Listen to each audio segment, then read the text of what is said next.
ഇവിടെ ഇന്നൊരു പേഷ്യൻ്റ് വന്നായിരുന്നേ. ഒരു യങ് മാൻ, ഒരു ഫിറ്റ്നസ് എന്തൂസിയാസ്റ്റ് ആണ്. പുള്ളി വാമപ്പ് ആയിട്ട് പോയി പുഷപ്പ് എടുത്തു. ഷോൾഡർ ഇഞ്ചുറി ആയി. ഇപ്പം ഞാൻ റെസ്റ്റ് പറഞ്ഞേക്കാം, നെക്സ്റ്റ് വീക്ക് കാണാൻ വരാൻ പറഞ്ഞിട്ടുണ്ട്.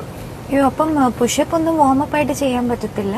ഇല്ല, വളരെ കോമൺ ആയിട്ട് കാണുന്ന ഒരു മിസ്റ്റേക്ക് ആണ് പുഷപ്പും പുള്ളപ്പും വാമപ്പ് ആയിട്ട് ചെയ്യാന്ന് പറയുന്നത്. ഒരാൾ പുഷപ്പ് എടുക്കുമ്പം അയാളുടെ ബോഡി വെയ്റ്റിന്റെ ഓൾമോസ്റ്റ് 70% വെയിറ്റ് കൈകളിലേക്ക് വരിക. ഇപ്പോൾ 70 kg ഉള്ള ഒരാളാണെങ്കിൽ അറൌണ്ട് 50 kg വെയിറ്റ് ആ കൈ വരുന്നത്. ആരും ജിമ്മിൽ ചെന്ന ഉടനെ 50 kg ബെഞ്ച് പ്രസ്സോ ഡംബിൾ പ്രസ്സോ ചെയ്യത്തില്ല. അതേപോലെ പുള്ളപ്പ് എന്ന് പറയുന്നത് ആ വ്യക്തിയുടെ വെയിറ്റ് എത്രയാണോ ആ ഫുൾ വെയിറ്റ് ആണ് കൈകളിൽ ബെയർ ചെയ്യുന്നത്. സ്വാഭാവികമായിട്ട് ഇഞ്ചുറി വരാൻ ഭയങ്കര പ്രോണാണ്. അതുകൊണ്ട് പുഷപ്പ് അഡ്വൈസബിൾ ആയിരിക്കുന്നത് ചെസ്റ്റ് വർക്ക്ഔട്ട് ഡേയിൽ ചെസ്റ്റിന്റെ എക്സസൈസ് എല്ലാം കഴിഞ്ഞതിന് ശേഷം, അല്ലെങ്കിൽ നമ്മൾ ഏറ്റവും പമ്പായിരിക്കുമ്പോൾ മാത്രം പുഷപ്പ് ചെയ്യുക. പുള്ളപ്പ് ചെയ്യേണ്ടത് ലാറ്റ്സ് അല്ലെങ്കിൽ ബാക്ക് വർക്ക്ഔട്ട് ചെയ്യുന്ന ദിവസങ്ങളിൽ towards the end heavy intensity ആയിട്ട് മാത്രം പുള്ളപ്പ് ചെയ്യുക.